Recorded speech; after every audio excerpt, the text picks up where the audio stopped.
আর এই মাদ্রাসা থেকে আপনি কবরে থাকবেন, আমরা কবরে থাকবো, কিয়ামত পর্যন্ত নেকি বন্ধ হবে না। জোরে বলুন সুবহানাল্লাহ।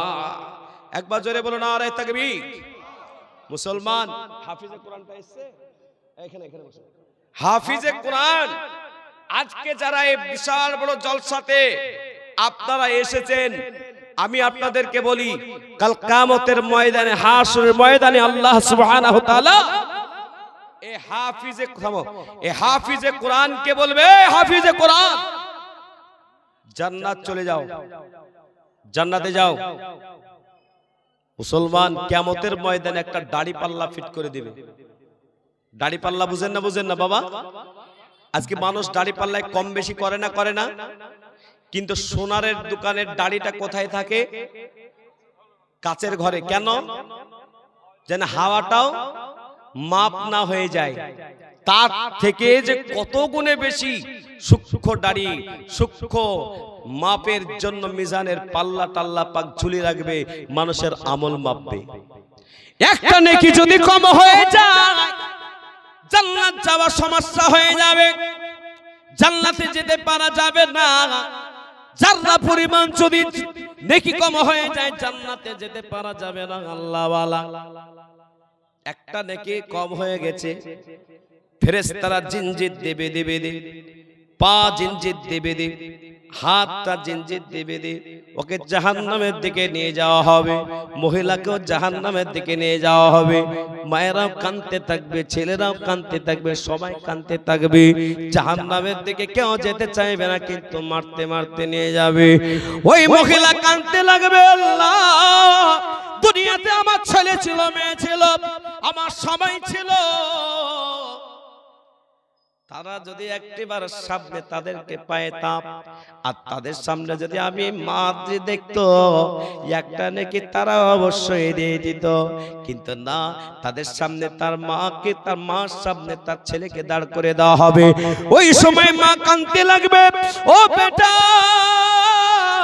আমি 10 মাস 10 দিন পেটে ধারণ করেছিলাম, বেটা আমি ডান দিকে হতে পারে না, বাম দিকে হতে পারে না, আমি নড়তে পারে না, আমি চড়তে পারে না। বেটা ও বেটা, আমি যখন তোমাকে ভূমিষ্ঠ করেছিলাম নরমালে হয় নাই, আমি সিজার করে 7টা স্তরকে কেটে কেটে তোমাকে জন্ম দিয়েছিলাম। বেটা ও বেটা, শুধু তাই নয়, আমি যখন তোমাকে জন্ম দিয়ে দিলাম বেটা, তোমার জন্য ভাতের খাবার ছিল না, তোমার জন্য রুটি ছিল না, তোমার জন্য মাংস ছিল, বিরিয়ানি ছিল না, ফল ফ্রুটও ছিল না, কোনো জুস ছিল না। আমি মা আমার স্তনটাকে তোমার মুখেতে দিয়েছিলাম, তুমি পান করেছিলে। 2 বছর 2.5 বছর ধরে দুধ পান করে তুমি মা বসতে শিখলে, তুমি দাঁড়াতে শিখলে, হাঁটতে শিখলে, আমি মা তোমাকে বড় করলাম। বেটা আজকে তোমাকে একটা কথা বলে, বেটা আজকে দেখো আমার 2টো হাতে জিঞ্জিরে বাঁধা আছে, আমার 2টো পায়ে দেখো জিঞ্জিরে বাঁধা আছে, আমাকে জাহান্নামের দিকে নিয়ে যাচ্ছে। ও বেটা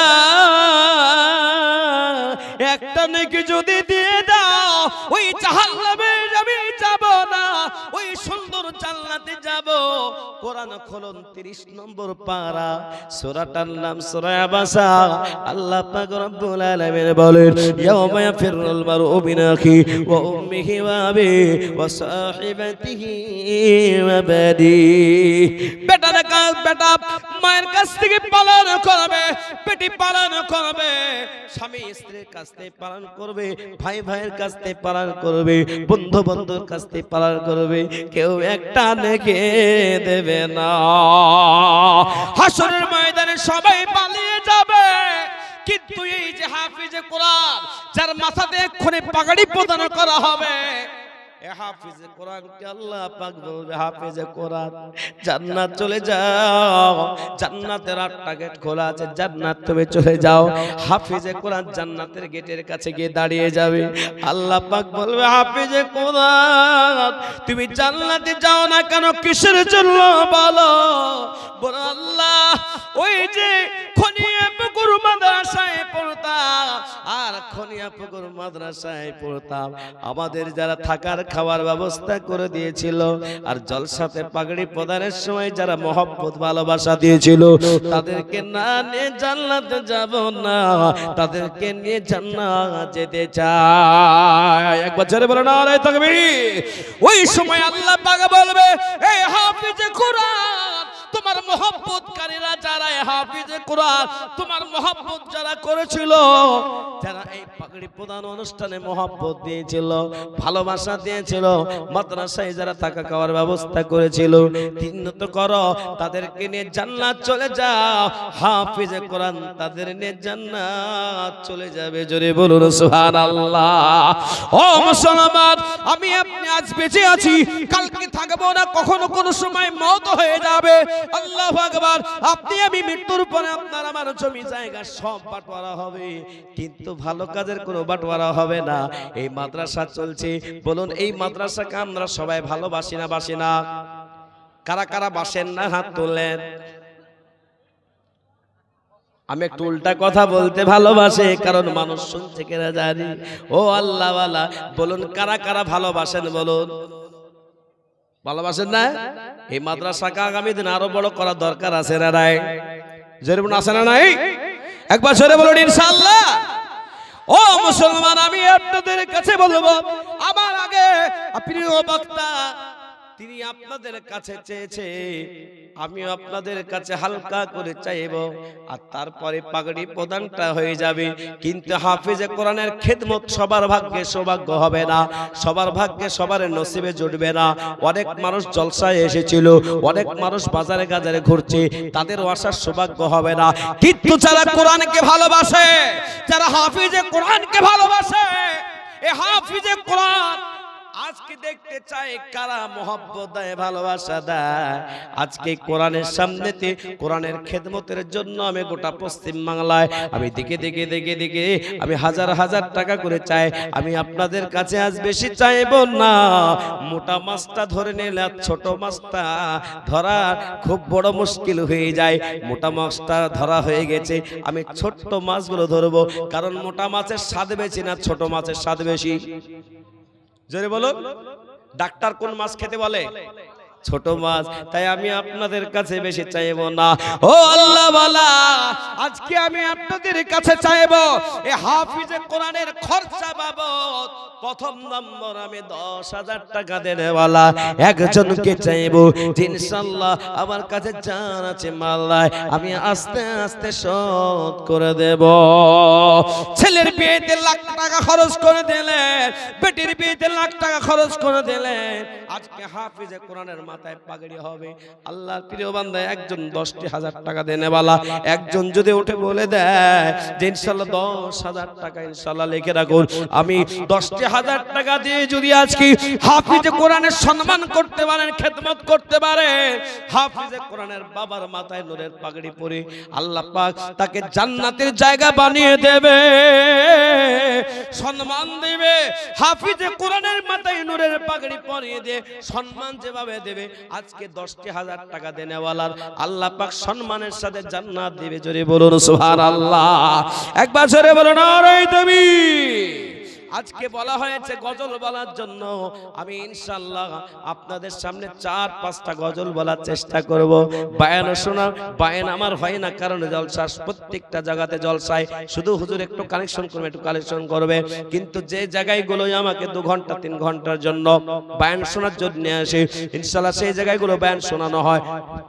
ওগো আল্লাহ পাকের প্রিয় বান্দা, একবার তাকবীর দিয়ে দেব, আর সঙ্গে সঙ্গে একজন লিখবেন, আর আজ থেকে ইনশাআল্লাহ আপনি সম্মানের পাত্র হয়ে যাবে। আল্লাহ প্রিয় বান্দা একবার জোরে বলো নারে তাকবীর। এই একজন ব্যক্তি 10,000 টাকা দেওয়ার ব্যক্তি কে? সেই ব্যক্তি একজন বলুন ইনশাআল্লাহ 10,000। আল্লাহর প্রিয় বান্দা একজনের নাম বলুন যে প্রথম নম্বরে 10,000 টাকা দিবে আমার কাছে।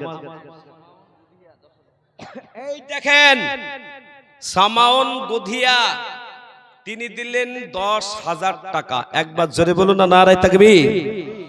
একবার জোরে বলুন নারে তাকবীর। আল্লাহ তোমার পিয়ার বান্দা দেখো, এই সামাউন ছিল এই গদিয়া দেখো দেখো পরিচিত হলো দানের পরিমাণ এই 10,000 টাকা এ কবুল করে নাও তুমি আল্লাহ আর দোয়া করে বলা এ তাহারে কারো দুনিয়া খেরাত করে দিও সুখের জীবন। ও মুসলমান, 1 নম্বর যখন হয়ে গেল হাতের 5টা আঙ্গুল আছে, 5 ওয়াক্ত নামাজ আছে, 5টা ইসলামের খুঁটি আছে, 5-এর বড় গুরুত্ব আছে, বলুন ইনশাআল্লাহ। 2 নম্বরে পাগড়ি দেওয়ার সময় 2 নম্বরে 10,000 টাকা দেনেওয়ালা আপনি আস্তে আস্তে দিয়ে দিবেন, বলুন 2 নম্বরে 10,000, 2 নম্বরে 10,000 টাকা দেনেওয়ালা, বলুন আল্লাহর প্রিয় বান্দা 2 নম্বর 10 হিম্মতওয়ালা। বাবা উঠেন না, পাগড়ি দেওয়া হবে, দেরি করবো না। আর পাগড়ি প্রদান না অনুষ্ঠান দেখে গেলে কিন্তু বাড়ি গিয়ে ঘুম আসবেন। আল্লাহ হাফিজে কোরআনের মাথায় পাগড়ি প্রদান অনুষ্ঠান, পাগড়ি দেখতে পেলাম না, দুঃখ হবে, কষ্ট হবে, উঠবেন না। এই দেখেন সভার যিনি সভাপতি, বহরমপুরে বাড়ি, তিনি বলছেন যে 10,000 টাকার দাতা, 20,000 টাকার দাতা, সরি জোরে বলো নারে তাকবীর। খিদমতের নিয়াতে বসে তাকবীরটা দেন, টাকা চলে আসবে, একবার জোরে বলো নারে তাকবীর।